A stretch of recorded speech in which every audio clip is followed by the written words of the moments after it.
Welcome to The Foundry by Forge College.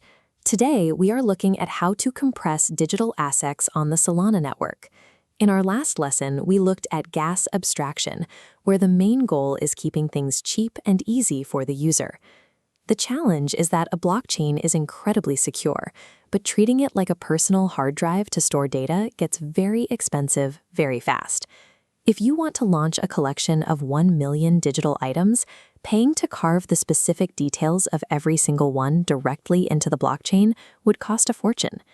To actually make large-scale collections work, we have to find a way to verify millions of items with absolute security while keeping their bulky data off the main network.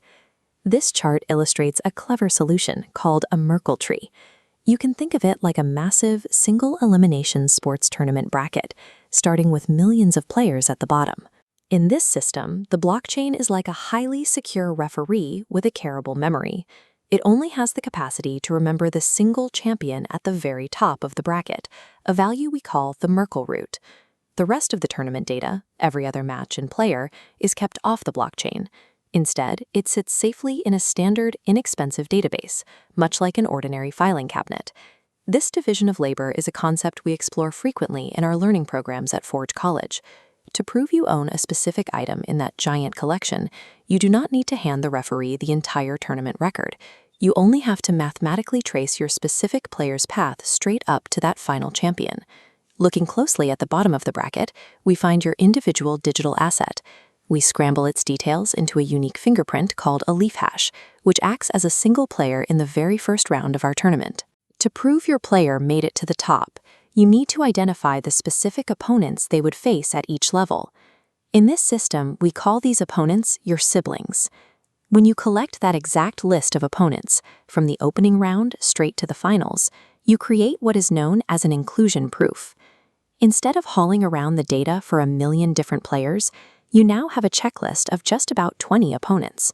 It shrinks a massive database down into a tiny, personalized checklist that gives the referee exactly what they need to verify your asset.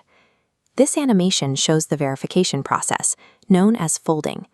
The referee takes your player and mathematically combines them with the first opponent on your checklist to calculate the winner of that round. The referee repeats this exact step, taking the winner of that match and combining them with the next opponent on the list, moving tier by tier until a final result is calculated at the top.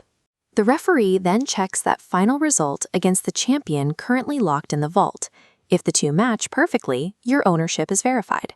As we pan out to view the entire bracket, you can see how thousands of other matches are happening on opposite sides of the structure at the exact same time. Because they are on completely different branches, they never interfere with each other. This is what makes the tree concurrent. This setup allows thousands of users to update their assets simultaneously, keeping the entire ecosystem moving at high speed while maintaining a single, mathematically pure record on the blockchain. This bracket mechanism is how the Bubblegum protocol manages compressed digital assets on the Solana network. The heavy lifting stays off-chain with your compact proof, while the blockchain securely holds the anchor. Your next step is to take this logic and apply it in practice. You will be writing the actual code to generate these proofs and mathematically fold them together. To dive into the code and explore more Web3 topics, head over to forge.college. The resources there will help you master these concepts and build your own decentralized applications. Thanks for watching.